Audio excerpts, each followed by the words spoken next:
নামাজের কিছু বিধান রয়েছে ফরজ, কিছু বিধান রয়েছে সুন্নাহ, কিছু বিধান রয়েছে ওয়াজিব।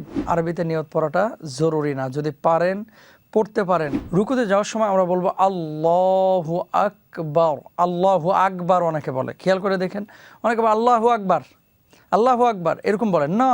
পিঠ আমাদের এই যে ঘাড় বরাবর হতে হবে, ওই আপনার উটের পিঠের মতো এরকম বাঁকা করে রাখা যাবে না। হ্যাঁ, এরপর আপনি আত্তাহিয়াতু পড়লেন, আশহাদু আল্লাহ যখন বলবেন এই আঙ্গুলটা উঠাবেন, আল্লাহ ইলাহা ইল্লাল্লাহ, তারপর আঙ্গুলটা নামাবেন। এটা শয়তানকে আঘাত করা, এবং এই সময় আল্লাহ সুবহানাহু ওয়া তাআলা খুশি হন। 5 ওয়াক্ত ফরজ নামাজ যে আমরা আদায় করি, নিয়মটা আমাদের একটু জানা দরকার, যে ফরজ নামাজ মোহতারামকে কিভাবে আমরা আদায় করব। দেখেন, নামাজের কিছু বিধান রয়েছে ফরজ, কিছু বিধান রয়েছে সুন্নাহ, কিছু বিধান রয়েছে ওয়াজিব। ফরজ বিধান যদি ছুটে যায় নামাজ কিন্তু হবে না। ওয়াজিব যদি তরক হয় বা আগপিস হয়ে যায়, ধারাবাহিকতা নষ্ট হয়, তাহলে সাহু সিজদা দিলে নামাজ আদায় হয়ে যায়। ফরজ তরক হলে নামাজ হবে না। তাহলে আমরা ফজরের 2 রাকাত বোঝাইলে আপনি বুঝতে পারবেন। 2 রাকাতের নিয়ত হবে যে আমি ফজরের ফরজ 2 রাকাত নামাজের জন্য কিবলামুখী হইয়া আমি আল্লাহর সামনে দাঁড়াইলাম। আরবিতে নিয়ত পড়াটা জরুরি না, যদি পারেন পড়তে পারেন। কিন্তু এগুলো আমাদের ভাই বোন যারা আগে ওই যে বিভিন্ন বাজার থেকে কিতাবাদি কিনে তারপরে নিয়ত মুখস্থ করতে করতে তার 5 মাস চলে যেত। নিয়ত মুখস্থের বিষয় না, নিয়ত হচ্ছে অন্তরের সংকল্প, আল কাসদু ওয়াল ইরাদাতু, অন্তরের যে সংকল্প বা ইচ্ছে, এটাকে নিয়ত বলা হয়ে থাকে। আপনি দাঁড়াইলেন, দাঁড়ানোর পরে যদি ইমামের পেছনে ইক্তেদা করেন সেটা ভিন্ন বিষয়।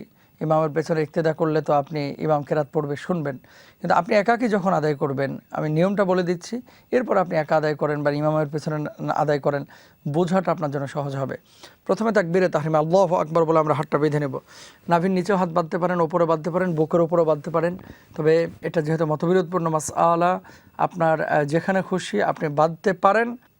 এটা অন্য টপিক, এই কারণে বলতেছি, যদি এটা নিয়ে এখন আলোচনা করি যে কেন বুকের ওপরে হাত বাঁধা, কেন নাভির ওপরে বা নাভির নিচে, আবার আমি যদি বলে দিই শুধু নাভির নিচে হাত বাঁধেন, তাহলে আপনারা এখানেও কনফিউশনের মধ্যে পড়বেন যে মোহতারাম আমরা তো বুকের ওপরে হাত বাঁধি, তাহলে কি নামাজ হবে না?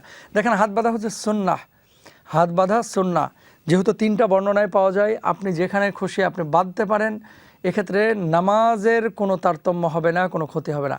যদি নামাজে হাত নাও বাঁধেন, কেউ বলবে না যে আপনার নামাজ হবে না, বরং সুন্নাহের খেলাফ কাজ হবে।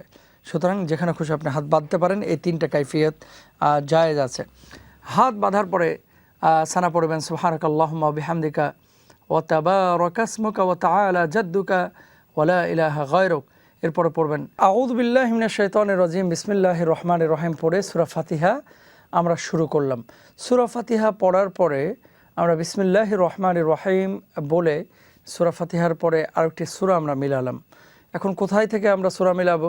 ফাকরাউ মা তায়াসসারা মিনাল কুরআন, যেখান থেকে আপনার সহজ মনে হয় সেখান থেকে আপনি পড়তে পারেন। ঘুরিয়ে ফিরিয়ে কিন্তু 8-10টা সূরাই আমাদের ভাই এবং বোনেরা বিশেষ করে পড়ে থাকেন, সাধারণ মানুষ যারা হাফেজ বা আলেম না। গেল, এরপরে আমরা এখন রুকুতে যাব, তাই না? সূরা ফাতিহার পরে সূরা মিলিয়েছি, এখন রুকুতে যাব। রুকুতে যাওয়ার সময় আমরা বলবো আল্লাহু আকবার। আল্লাহু আকবার অনেকে বলে, খেয়াল করে দেখেন, অনেকে বলে আল্লাহু আকবার, আল্লাহু আকবার এরকম বলেন না। আল্লাহু আকবার, আল্লাহু আকবার বলে আমরা রুকুতে চলে যাব। রুকুতে আমরা যে এই যে আমাদের পিঠ আমাদের এই যে ঘাড় বরাবর হতে হবে, ওই আপনার উটের পিঠের মতো এরকম বাঁকা করে রাখা যাবে না। হ্যাঁ, এটা একেবারে বরাবর হবে, সলিড। পিঠ এবং ঘাড় একেবারে সোজা করার চেষ্টা করতে হবে ইনশাআল্লাহ তাআলা। এটা অনেকের জন্য কষ্ট হয়, বিশেষ করে মোটা মানুষের। তারপরে চেষ্টা করবেন, যদি না পারেন আপনার নামাজ হবে না, ব্যাপারটা এরকম না, এটা সুন্নাহ। রাসূল আকরাম সাল্লাল্লাহু আলাইহি ওয়াসাল্লাম এভাবে তিনি রুকু করেছেন। তাহলে ঘাড়, পিঠ, মাজা, কোমর এগুলো সমান হবে। হাত দুটি দিয়ে আপনি 2 হাঁটু ধরবেন, হাঁটু স্বাভাবিকভাবে ধরবেন, স্বাভাবিকভাবে। আর দৃষ্টি থাকবে কোথায়? 2 পায়ের মাঝখানে যে ফাঁকা জায়গাটা আছে, এই ফাঁকা জায়গা বরাবর আপনি দৃষ্টি রাখতে পারেন। আবার সিজদার স্থানে দৃষ্টি রাখার কথাও বলা হয়েছে। 2টি বিষয় পাওয়া যায়। তো এখন আপনি যখন রুকু করছেন, রুকুর সময় কি দোয়া করবেন? সুবহানা রব্বিয়াল আযীম, সুবহানা রব্বিয়াল আযীম, সুবহানা রব্বিয়াল আযীম আপনি পড়বেন ইনশাআল্লাহ তাআলা 3 বার, 5 বার, 7 বার। আপনি পড়ার পরে এবার সোজা আপনি উঠে যাবেন। উঠে সামি আল্লাহু লিমান হামিদা, সামি আল্লাহু লিমান হামিদা অনেকে বলেন না, সামি আল্লাহ, সামি এটা হচ্ছে আইন, সামি আল্লাহ, ঠিক আছে। মূলত শব্দটা ছিল সামি আল্লাহু লিমান হামিদা, ঠিক আছে। তো এখানে সামি আল্লাহু লিমান হামিদা বলে আমরা দাঁড়িয়ে গেলাম। রফউল ইয়াদাইন যদি আপনি করতে চান করতে পারেন, যদি না করেন আপনার নামাজে কোনো ত্রুটি হবে না। যেহেতু দুটি বর্ণনায় পাওয়া যায় এই জন্য আমরা বলছি, কারণ যদি বলি যে করেন না তাহলে বলবেন যে মোহতারাম হাদিস তো আছে, আবার এই হাদিসও আছে যে আল্লাহ রাসূল সাল্লাল্লাহু আলাইহি ওয়াসাল্লাম নিয়মিত এই কাজ করেন নাই। এখন আপনার কাছে যেটা ভালো লাগে আপনি সেটা করতে পারেন। সামি আল্লাহু লিমান হামিদা বলার পরে রব্বানা লাকাল হামদ, আর রফউল ইয়াদাইন করলে হাত উঠাবেন, যদি না করেন তাহলে দাঁড়িয়ে থাকবেন। হামদান কাসীরান তাইয়িবান মুবারাক। এরপরে আমরা সিজদায় যখন যাব আমাদের হাতের যে আঙ্গুলি, এই আঙ্গুলিগুলোকে স্বাভাবিকভাবে আমরা রাখবো, স্বাভাবিকভাবে। অনেকে এরকম করে রাখে ছড়ায় ছিটে, না। আবার অনেকে কি করে কুকুরের মতো এরকম ছড়ায় দেয়। এটা হাদিসে কালব স্পষ্টভাবে হাদিসের মধ্যে আছে যে কুকুরের মতো এভাবে হাতের গোছাগুলোকে বিছিয়ে রাখা যাবে না। আছে না কিছু মানুষকে খেয়াল করে দেখেন এভাবে বিছিয়ে রেখে দেয়। এই যে কোনোটাকে বিছানো যাবে না, এটা স্বাভাবিকভাবে ফাঁক রাখবেন। আবার এরকম করে রাখবেন না, অনেকে কিন্তু এই কাজ করে এমনভাবে হাতই করে যে আরেকজনের ঘাড়ের উপরে যে হাত স্পর্শ করে বা কানের মধ্যে ব্যথা লাগে, পাশের মানুষের কষ্ট হয়, বা তিনি একেবারে জড়সড় হয়ে সিজদা করছেন, এরকমটা যেন না হয়। তাহলে আমরা সিজদায় গেলাম খুব ধীর স্থিরভাবে, স্বাভাবিকভাবে। আর এক্ষেত্রে পায়ের আঙ্গুলিগুলো দুই পা মাটির সাথে আপনি স্পর্শ করে রাখবেন। আঙ্গুলিগুলো যতটুকু সম্ভব কিবলামুখী করে রাখবেন। সিজদা তাহলে চলছে। সিজদার মধ্যে কি পড়তে হবে? সুবহান রাব্বিয়াল আ'লা, সুবহান রাব্বিয়াল আ'লা, সুবহান রাব্বিয়াল আ'লা। কয়বার?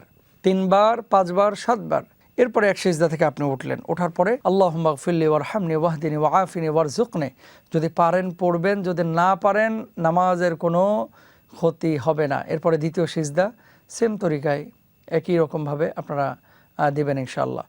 সিজদা দেওয়ার পরে এবার যখন উঠে গেলেন, উঠে যাওয়ার পরে বিসমিল্লাহির রহমানির রহিম বলে সূরা ফাতিহা, সূরা ফাতিহার পরে সূরা মিলানো, আবার বিসমিল্লাহির রহমানির রহিম বলে সূরা মিলানোর পরে প্রথম রাকাত যেভাবে পড়েছেন সেভাবেই আপনারা আদায় করবেন ইনশাআল্লাহ তাআলা।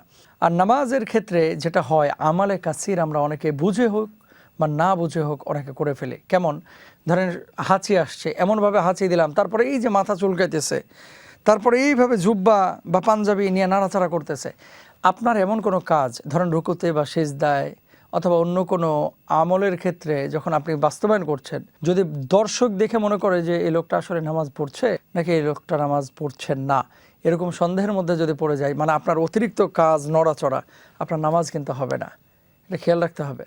আমলে কাসির কোনোভাবেই করা যাবে না, বরং খুব ধীর স্থিরভাবে তার তিল সহকারে নামাজ আদায় করতে হবে ইনশাল্লাহ। দ্বিতীয় রাকাতটাও একইভাবে আদায় করবেন। দ্বিতীয় রাকাতে যখন আপনি ফজরের নামাজ শেষ করছেন, বৈঠক করলেন, একই রকম বলতে আমি বুঝিয়েছি যেভাবে রুকু সিজদা প্রথম রাকাতে করেছেন, দ্বিতীয় রাকাতে এইভাবেই করবেন।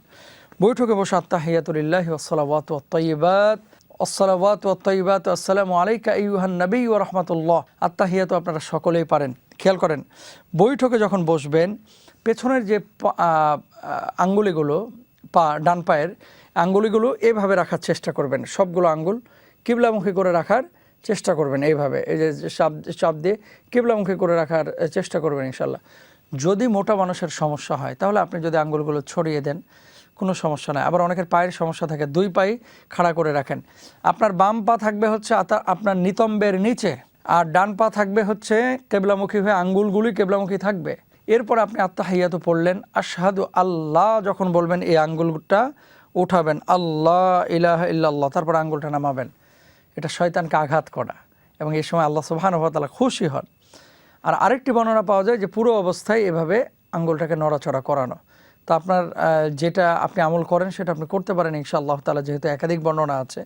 আত্তাহিয়াতুর পরে দরুদ শরীফ পড়বেন, দোয়া মাসুরা পড়বেন। দোয়া মাসুরা পড়ার পরে আসসালামু আলাইকুম ওয়া রাহমাতুল্লাহ, আসসালামু আলাইকুম ওয়া রাহমাতুল্লাহ। এই যে মোটামুটি নামাজের 2 রাকাত নিয়ম আমরা জানলাম ইনশাআল্লাহ। এর বাইরে আর কিছু আছে কিনা, যে মোহতারাম এর বাইরে আর কোনো কিছু আছে না? এর বাইরে ভেতরে যেগুলো বলা হয়েছে নামাজের মধ্যে এগুলোই করবেন, আর অতিরিক্ত কিছু অ্যাড করার দরকার নাই। বেশি অ্যাড করতে গিয়ে আবার অনেক সময় আমরা ভুল করে ফেলি। কেমন? যে দোয়া মাসুরা মোহতারাম এটা না পড়ে আমি আরেকটা পড়তে পারবো কিনা, আপনি পারলে পড়তে পারেন, কিন্তু এটা কমন, খুব সহজ, যেহেতু ছোটোবেলায় মুখস্থ করেছেন আপনি এটাই পড়েন। যদি না পড়েন অন্যটা যদি নিয়ে আসেন দোয়া মাসুরা, কোনো সমস্যা নাই, নামাজের কোনো ক্ষতি হবে না ইনশাআল্লাহ তাআলা। এবার আসেন 4 রাকাত বিশিষ্ট ফরজ নামাজ যদি হয়ে থাকে, ধরেন জোহরের 4 রাকাত বিশিষ্ট নামাজ আদায় করছেন, পরবর্তী 2 রাকাতে সূরা ফাতিহার সাথে সূরা মিলাবেন না। আর মাঝে যে বৈঠক করেছেন এই বৈঠকে 2 রাকাত পরে শুধু আত্তাহিয়াতু পড়তে হবে, শুধু আত্তাহিয়াতু পড়তে হবে। পরবর্তী 4 রাকাত শেষে যে আপনি বৈঠকটা করছেন সেই 4 রাকাত বিশিষ্ট শেষ বৈঠকে দুরূদ শরীফ, দোয়া মাসুরা এবং আত্তাহিয়াতু আপনি পড়বেন। প্রথম আত্তাহিয়াতু, তারপরে দুরূদ শরীফ, এরপরে দোয়া মাসুরা।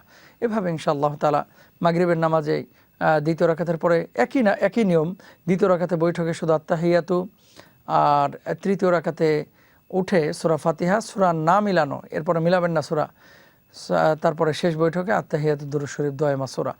4 রাকাত বিশিষ্ট নামাজের নিয়ম পেলাম, 2 রাকাত বিশিষ্ট নামাজের নিয়ম পেলাম, 3 রাকাত বিশিষ্ট ফরজ নামাজের নিয়মও আমরা পেয়ে গেলাম। এখানে একটা বিষয় বলে দিই, সুন্নাহ নামাজ যেগুলো এই যে জোহরের আগে, তারপরে আসর আগে অনেকে সুন্নাতে জায়েদা আপনারা পড়েন, এই নামাজগুলোতে 4 রাকাত বিশিষ্ট সুন্নাতে দ্বিতীয় রাকাতের প্রথম যে বৈঠক করে আপনি উঠে পরবর্তী 2 রাকাত যে আদায় করছেন 4 রাকাত বিশিষ্ট নামাজে, ওখানে কিন্তু সূরার সাথে সূরা মিলাবেন ইনশাআল্লাহ, সূরা মিলাতে হবে, ফরজ নামাজে না। হ্যাঁ, তো এইভাবে আমরা নামাজ আদায় করবো ইনশাআল্লাহ তাআলা। আল্লাহ তাআলা তৌফিক দান করুন।